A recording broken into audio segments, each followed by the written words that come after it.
Hello friends, அனைவருக்கும் வணக்கங்க. So இந்த விலாக் பார்த்தீங்கன்னா ஒரு குக்கிங் விலாக் தான். ஸோ தம்பிக்கு டிஃபனுக்காக வந்து தேங்காய் எண்ணெயில் செய்யலாம் அப்படின்னு சொல்லிட்டு சரி பண்ணலாம் அப்படின்னு தம்பி ரொம்ப நாளாக கேட்டிருந்தான். அம்மா தேங்காய் எண்ணெயில் செஞ்சு கொடுங்கம்மா அப்படின்ட்டு. ஒரு சில சமையல் வந்து தேங்காய் எண்ணெயில் செஞ்சாலே ஒரு டேஸ்ட் இருக்கும் அப்படிங்கிற மாதிரி இருக்கும். அந்த டேஸ்ட் வந்து தனியாக தெரியும். ஸோ அதனால் வந்து தம்பி கேரட் சாப்பாடு தேங்காய் எண்ணெயில் செஞ்சு கொடுத்து பார்க்கலாம் அப்படின்னு சொல்லிட்டு நாங்கள் அதான் இப்போ செய்ய போகிறோம். ஃபஸ்ட்டு எண்ணெய் ஊற்றியாச்சு. எண்ணெய் ஊற்றி கடுகு உளுந்து பருப்பு போட்டாச்சு. ஸோ கடலைப்பருப்பு இல்லாத அப்படின்னா உளுந்து பருப்பு மட்டும் இருந்துச்சு. ஸோ அதை மட்டும் போட்டுடலாம் அப்படின்னு சொல்லிட்டு செஞ்சாச்சு. தம்பிக்கு வந்து கொஞ்சம் ஆனியன் வந்து நிறையா இருந்தால் ரொம்ப பிடிக்கும். ஸோ அந்த டைமில் பார்த்திங்கன்னா கரெக்டாக வந்து ஆனியன் வந்து கொஞ்சம் கம்மியாக தான் இருந்தது. சரி இருக்கிறத போட்டு செஞ்சுருவோம் அப்படின்னு சொல்லிட்டு இருக்கிறத போட்டு அரிஞ்சு செஞ்சிடலாம் அப்படின்னு பண்ணிகிட்டு இருந்தோம். தம்பி வந்து கரெக்டாக அம்மா 8:30 கொண்டு வந்து கொடுத்துருங்கம்மா ஸ்கூலில், லேட் பண்ணிடாதீங்க அப்படின்னு சொல்லி சொன்னாங்க. அதில் வேறு ஃப்ரெண்ட்ஸுக்கெல்லாம் வேறு கொடுக்கணுமா, நீங்கள் மறக்காமல் வந்து கொடுத்துருங்க அப்படின்னு சொல்லி ஏதாவது தோசை இந்த மாதிரி டிஃபன் ஐட்டம் கொண்டு போனால் தம்பி ஃப்ரெண்ட்ஸுக்கும் கண்டிப்பாக சேர்த்து கொண்டு போகணும் அப்படின்னு சொல்லுவாங்க. ஸோ அவங்க ஃப்ரெண்ட்ஸ் எல்லாம் சாப்பிடுவாங்க, தோசை எல்லாம் ரொம்ப பிடிக்கும் அப்படின்னு சொல்லி எக்ஸ்ட்ரா வந்து தோசை எடுத்துகிட்டு போவாங்க.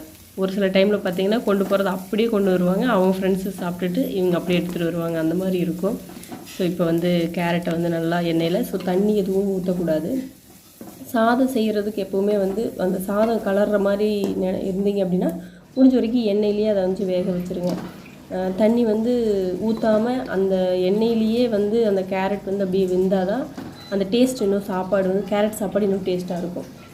கொஞ்சம் வறண்டு போன மாதிரி ஃப்ரெஷ்ஷான கேரட் எடுத்துக்கிட்டிங்க அப்படின்னா வந்து நல்லாயிருக்கும். ஏன்னா அது வந்து கொஞ்சம் நல்லா தண்ணி விடும். கொஞ்சம் வாடினதாக இருந்தால் நல்லா இருக்காது. காலையில் எழுந்திரிச்சோடனே சுடு தண்ணி குடிக்கணும்னு எங்கள் வீட்டுக்காரர் சொல்லிட்டே இருப்பார் அடிக்கடி. நான் தம்பி சொல்லுவேன், பட் நான் ஃபாலோ பண்ணுறது பார்த்திங்கன்னா ஒரு நாள் செய்வேன், ஒரு நாள் செய்ய மாட்டேன், இந்த மாதிரி பண்ணுவேன். ஸோ இன்றைக்கி கண்டிப்பாக குடிக்கணும் அப்படின்னு சொல்லிட்டு சுடு தண்ணி வச்சுருக்கேன் அடுப்பில். கேரட் வந்து ஆல்மோஸ்ட் ஒரு முக்கால்வாசி வெந்துருச்சு. ரொம்ப கொலன்னு வேக வைக்கக்கூடாது. ஸோ மீடியமான இதில் வேக வச்சு எடுத்தோம்னா கரெக்டாக இருக்கும்.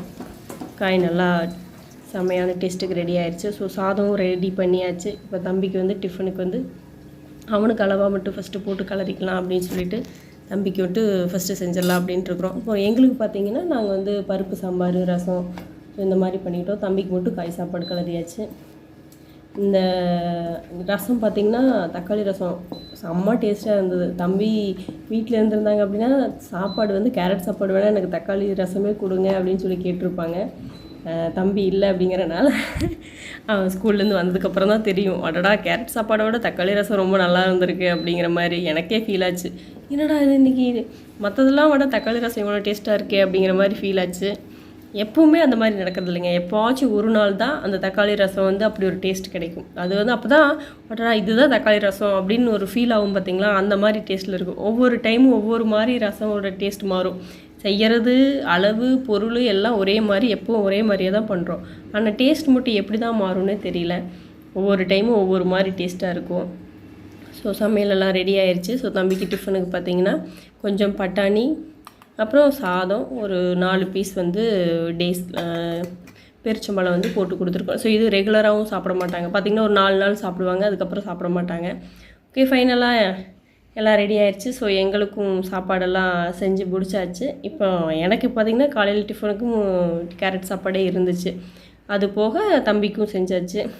ஓகே ஃப்ரெண்ட்ஸ், இந்த வீடியோ பிடிச்சிருந்தா கண்டிப்பாக லைக் பண்ணுங்கள், உங்கள் ஃப்ரெண்ட்ஸுக்கு ஷேர் பண்ணுங்கள். ஸோ உங்கள் வீட்டில் பசங்களுக்கு என்னென்ன செஞ்சு கொடுப்பீங்க, எப்படி செஞ்சு கொடுப்பீங்க அப்படிங்கிறதையும் கண்டிப்பாக கமெண்ட் பண்ணுங்கள். ஸோ எந்த மாதிரி இன்னும் கொஞ்சம் ஈஸியாக ஏதாவது எப்படி செய்வீங்க, கேரட் சாப்பாடு வேறு நிறையா அந்த காயெல்லாம் போட்டு செய்வாங்க, அதுவும் ரொம்ப நல்லாயிருக்கும். ஸோ நீங்கள் எப்படி செய்வீங்க அப்படிங்கிறதையும் கமெண்ட் பண்ணுங்கள். தேங்க்ஸ் ஃபார் வாட்சிங்.